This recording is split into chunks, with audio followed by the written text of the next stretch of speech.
নমস্কার বন্ধুরা, অর্ণব ইলেকট্রনিক চ্যানেলে আপনাদের সকলকে জানাই ওয়েলকাম। আজকে যে আপডেটটির দিকে নজর রাখবো অবশ্যই বহু প্রতীক্ষিত অন্নপূর্ণা ভান্ডার নিয়ে।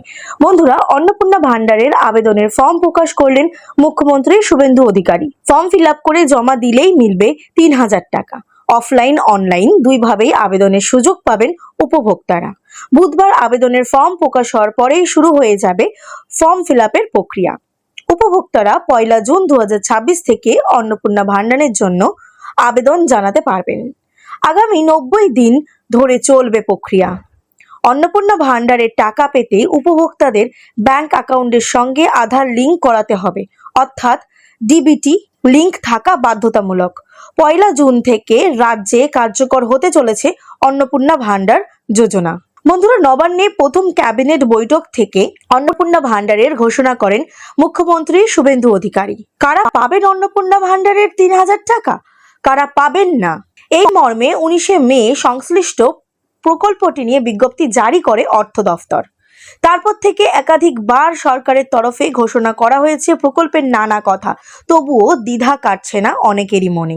লক্ষ্মীর ভান্ডার যেসব মহিলারা পেতেন তারা সকলেই কি পাবেন অন্নপূর্ণা ভান্ডারের টাকা? কারো প্রশ্ন, লক্ষ্মীর ভান্ডার পেতেন না, তাহলে কি অন্নপূর্ণা ভান্ডারের জন্য আবেদন করতে পারবেন বা সেই টাকা পাওয়ার সুযোগ থাকবে? পশ্চিমবঙ্গ সরকারের বিজ্ঞপ্তি অনুযায়ী কিছু নাম বাদ পড়বে। মৃত ভোটার, স্থানান্তরিত ভোটার, বাদ পড়া ভোটার এবং SIR ২০২৬ চলাকালীন চিহ্নিত অনুপস্থিত ভোটারদের নাম লক্ষ্মীর ভান্ডারে থাকলেও তা সোজাসুজি অন্নপূর্ণা ভান্ডারে স্থানান্তরিত হবে না, অর্থাৎ তাদের অ্যাকাউন্টে ঢুকবে না মাসিক ৩,০০০ টাকা। বিজ্ঞপ্তিতে আরও উল্লেখ রয়েছে, SIR ছাড়াও খসড়া তালিকা প্রকাশের পর দ্বিতীয় তালিকায় বাদ পড়া ভোটার, শুনানির পর বাদ পড়া ভোটার, ভোটার স্লিপ বিতরণের সময় মৃত, স্থানান্তরিত বা বাদ পড়া হিসেবে চিহ্নিত হয়েছেন যেসব ভোটার, তাদের নামও লক্ষ্মীর ভান্ডারের থাকলেও তা সোজাসুজি অন্নপূর্ণা ভান্ডারে স্থানান্তরিত হবে না। যদিও নতুনভাবে সকলকেই আবেদন করতে হবে আগামী ৯০ দিনের মধ্যে। মঙ্গলবারই মুখ্যমন্ত্রী জানিয়েছেন, অন্নপূর্ণা ভান্ডারের জন্য বুধবার ফর্ম পাবলিশ হবে। এনরোলমেন্ট যত তাড়াতাড়ি করবেন তত বেনিফিট মিলবে। এই প্রকল্পের প্রক্রিয়া শুরু হবে এদিন থেকেই। যতক্ষণ না প্রক্রিয়া সম্পন্ন হচ্ছে ততদিন পর্যন্ত লক্ষ্মীর ভান্ডার চলতে থাকবে।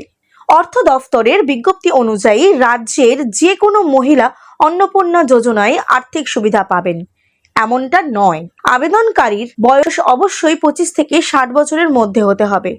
কেন্দ্র বা রাজ্য সরকার এবং কোনো রাষ্ট্রায়ত্ত সংস্থার স্থায়ী চাকরিজীবী বা পেনশনভোগীরা অন্নপূর্ণা যোজনায় নাম নথিভুক্ত করতে পারবেন না। রাজ্য সরকার অনুমোদিত শিক্ষক, অশিক্ষক, পুর ও পঞ্চায়েত কর্মীদের সংশ্লিষ্ট প্রকল্পের সুবিধা নিতে পারবেন না। আয়কর দাতা কোনো মহিলা অন্নপূর্ণা যোজনায় আবেদনযোগ্য নন।